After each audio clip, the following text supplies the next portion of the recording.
नमस्कार दोस्तों, आज हम बात करेंगे एक शानदार मौके की जो यूरोप के एरोस्पेस और डिफेंस सेक्टर में पैदा हो रहा है। क्या आप जानते हैं कि इस फील्ड में एक बड़ा टैलेंट क्राइसिस है और इसका मतलब है कि इंडियन यूथ के लिए एक बेहतरीन स्टार्टअप अवसर सामने आ रहा है। आज हम जानेंगे कैसे demographic shifts, changing employ expectations और स्किल्स गैप जैसी चैलेंजेस भारत के यंग एंटरप्रेन्योर्स के लिए अपॉर्चुनिटीज में तब्दील हो सकती हैं। यूरोपियन एरोस्पेस और डिफेंस सेक्टर एक गंभीर टैलेंट क्राइसिस का सामना कर रहा है। यूरोपियन वर्कफोर्स में डेमोग्राफिक शिफ्ट्स के चलते लगभग 20% एम्प्लॉइज 55 साल या उससे ज्यादा के हैं। ये सेक्टर अगले कुछ सालों में एक बड़े टैलेंट गैप का सामना करने वाला है। अब ये सवाल उठता है कि इस टैलेंट गैप को कैसे भरा जाए।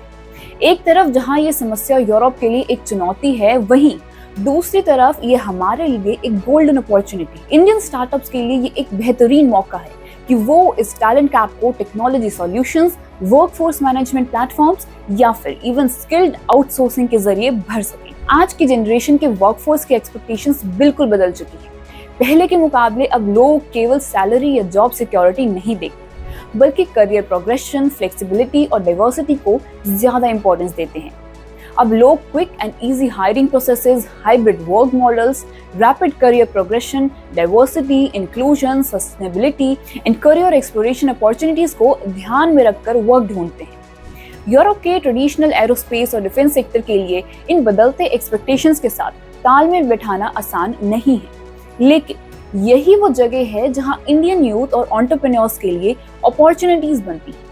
ऐसे प्लेटफॉर्म्स और सॉल्यूशंस जो इन एक्सपेक्टेशंस को एड्रेस करते हैं, उन्हें यूरोपियन मार्केट्स में बहुत बड़ा एक्सेप्टेंस मिल सकता है। आप नए टेक ड्रिवन हायरिंग प्लेटफॉर्म्स बना सकते हैं, हाइब्रिड वर्कस्पेस सॉल्यूशंस ऑफर कर सकते हैं या फिर एम्प्लॉय एंगेजमेंट टूल्स डेवलप कर सकते हैं।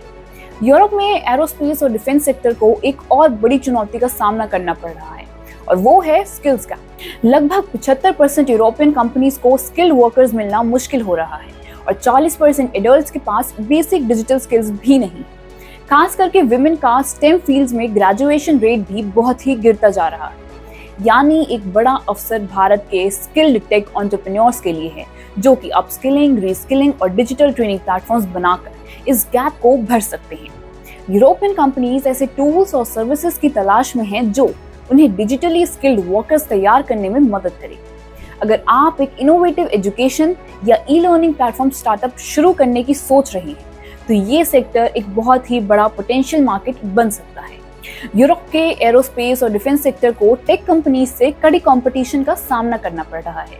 जहां टेक और ऑटो इंडस्ट्रीज अपने एम्प्लॉय वैल्यू प्रोपोजिशंस EVP में बहुत आगे है, वहां A&D सेक्टर अपने आउटडेटेड स्ट्रक्चर्स की वजह से पीछे रह गया है।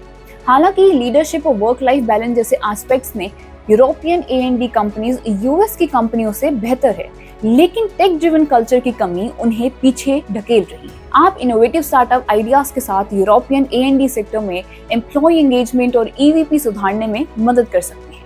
New age HR tech solutions, AI driven hiring platforms या एम्प्लॉय रिटेंशन टूल्स जैसे सॉल्यूशंस इस मार्केट में बड़ा इम्पैक्ट बना सकते हैं।